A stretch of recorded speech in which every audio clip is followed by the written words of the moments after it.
Inclusive ministry model, which is what we're looking at here at Bible Baptist. Okay? So what that is, any teachers in the room? Okay. Can you explain least restrictive environment for us? It's the environment that they're in that doesn't restrict them the most. That's where, right? I feel like I need my Captain Obvious hat. You're right. You're Well, right. it's just where they have the most amount of support that they need, but it doesn't pull them or take you away from something else. Yeah, absolutely. So to illustrate it a little bit, let's think of a ladder. Okay? So on the top rung of the ladder, we have full inclusion into a gen ed Sunday school room with no supports. That's the goal for everybody, is to be there.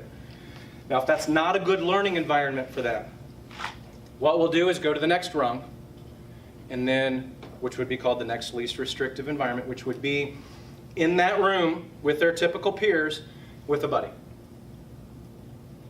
If that's still not a good learning environment for them, then we would go to the next rung, and we would have part-time in the classroom, part-time out of the classroom, still with the buddy.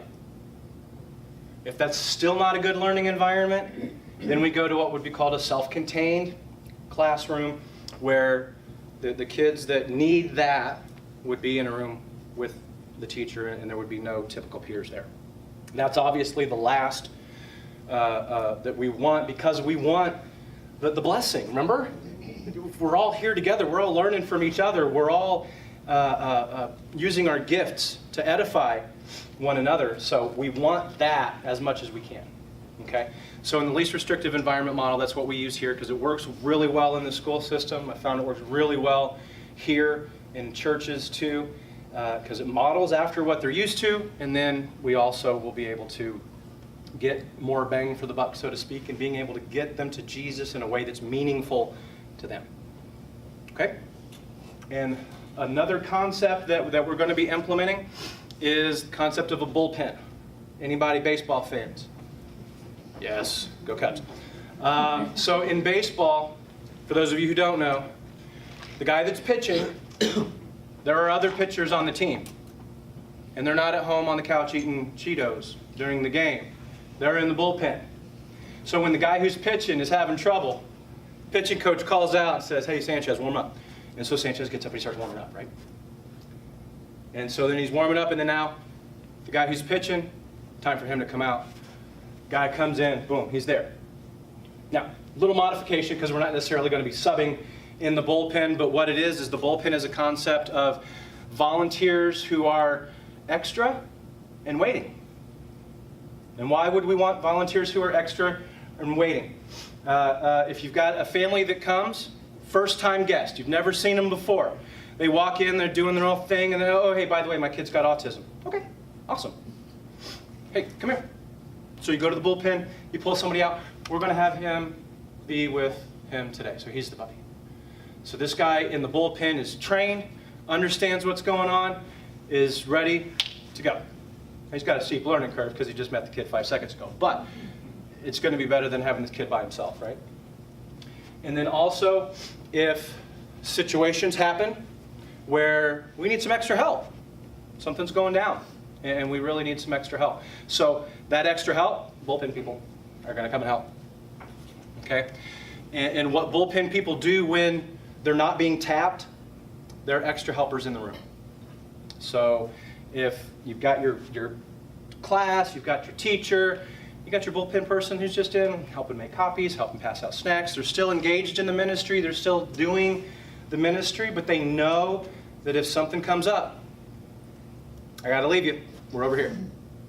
And when Patty comes up or Amber comes up and says, "Hey, we got a newbie. We need you," then bye. And you go. Your first responsibility is to be a buddy. So that's the concept. Now, that obviously can only happen if we have enough people. Because that's the dream, is to have enough people. So I'll say if we've got 5 kids who need a buddy, let's go for 10 one-on-ones so we can have some alternate, so you're not every single week. So we'll go 10 one-on-ones, and then how about let's get 2, 3 bullpen people. So for 5 kids, we need 13 people, right? Volunteer-intensive ministry. But remember, you got to carry me. It takes 4 of you to carry me, right? because it's not easy. Okay, so there's the bullpen. And there's least restrictive environment of the inclusion model. Any questions on that? Okay. So we're going to look really quickly. What is a buddy? What does it mean to be a buddy? What kind of characteristics are we looking for? What kind of attributes are we looking at? First of all, a buddy is a friend. Kids are amazing at sniffing out fakers. So don't be a faker. Be their friend. Be curious about them. Want to know about them. And we're going to talk more about that under attributes later, but get to know them on a personal level so that you can be their friend. Be a role model. We need to model the behavior that we want to see in the children. How does my son know how to pray? Because he watches me pray. I give him opportunities to pray. The only way that he learns that is through modeling of behavior. So we as buddies are to model behavior. You're not a babysitter. It's not why you're here. You're here to love them and get them Jesus, right? You're not a teacher. Classroom teachers got that covered. You're there with that one kid. That's your responsibility. You're not their parent. There's not going to be any kind of discipline going on at all. Okay? The last two words of each of those I want to touch on. Advocate versus agent. Is anybody familiar enough with those terms to be able to compare and contrast? Yeah. An advocate is someone who's going to speak up for the kids, like, Okay. you know, I have Asperger's, I'm autistic, so I understand how a kid with autism thinks. Mm-hmm. So to me, when I see them crouched down or they're kicking and fighting, that's their way of saying, hey, I want to be left alone. Leave me alone so I can chillax for a minute. Yeah, so you're stepping in, helping them out. Okay. Now, an agent is kind of the opposite of that. So I always illustrate it like this. So back to my baseball thing. I like baseball. Go Cubs. So Adam Rizzo. Anthony Rizzo. Oh, my goodness. Yeah, I'm a real fan, right? Totally mess up his name. The jersey only has the last names. Anyway. All right, so Rizzo, he's going to the Cubs, right? So what does he do? Hires an agent to go in and negotiate his contract. The agent goes in, negotiates the contract, comes out and says, hey, we got you $20 million. Is that cool? Yep, okay, ink it, we're good. That's an agent. The agent went in, Anthony was nowhere around. The agent did it. Now an advocate would be someone who would be with him in the negotiations. Mr. Rizzo would be negotiating his own contract. The agent would be there to provide help, guidance, support, tips, techniques, but he is doing it himself. Be an advocate, not an agent.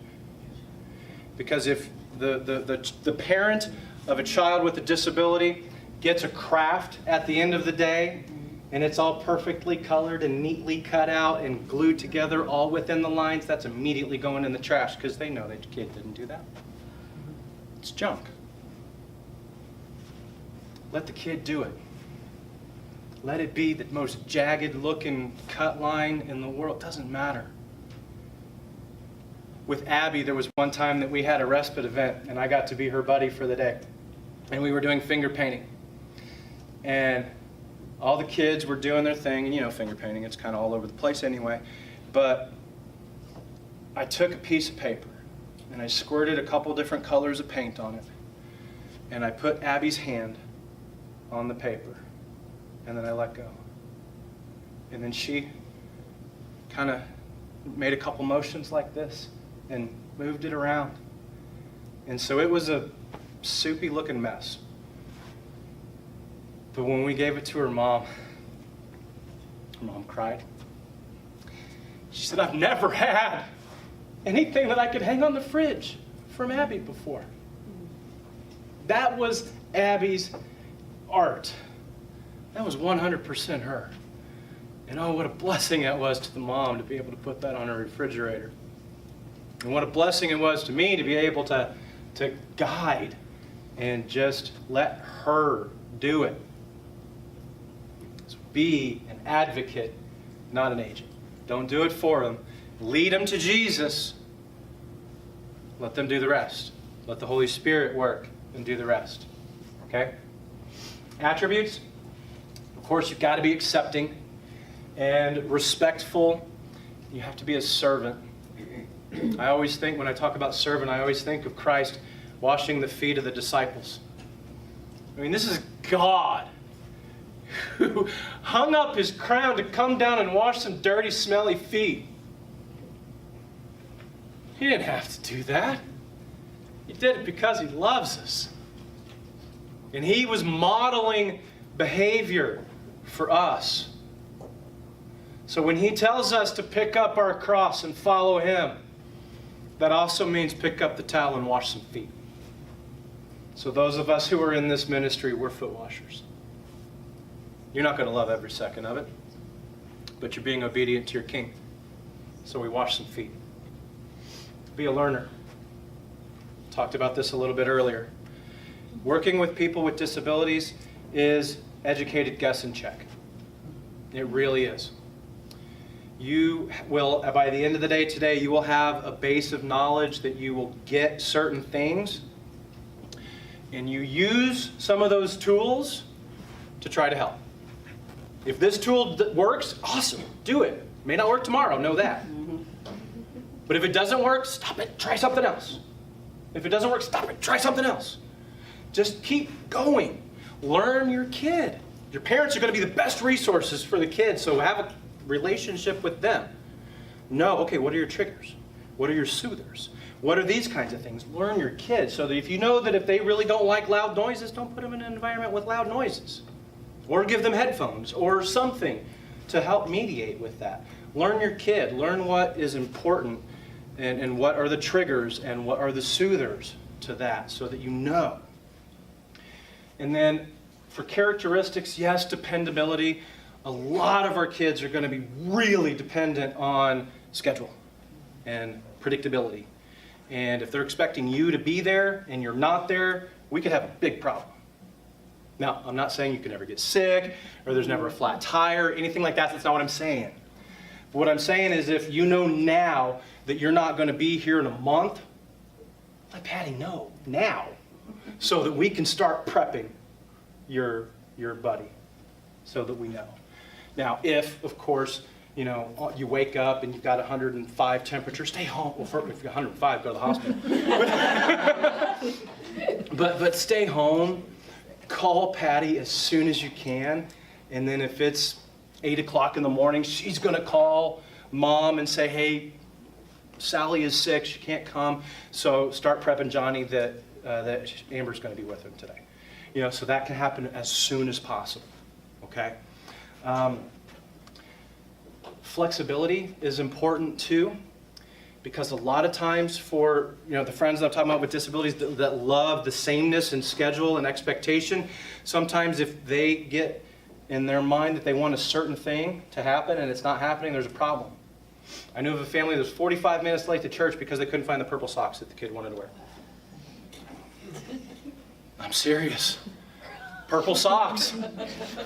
Dude, where are the black ones? Who cares? Let's go to church. No, we got to have purple socks. So I spent all that time looking for purple socks. And so then by that time, of course, get here, you got 15 minutes left. And as a buddy, by that time, you've already been thrown into the bullpen, so you're in a room helping out, which is most likely the room that your kid would have typically been in anyway. But then when the family gets there, the family's frazzled. The family's just gasping for air. And so you've got 15 minutes with that kid. What do? You love him and show him Jesus for 15 minutes. That's all you got to do. And you go full out for 15 minutes. And you let that family go and breathe for 15 minutes. And hopefully they'll be edified in the wrap-up of the sermon. And hopefully there's a song that they can sing at the end. Something. Because this family went through hell to get here this morning. Please don't say, oh, wasting my time.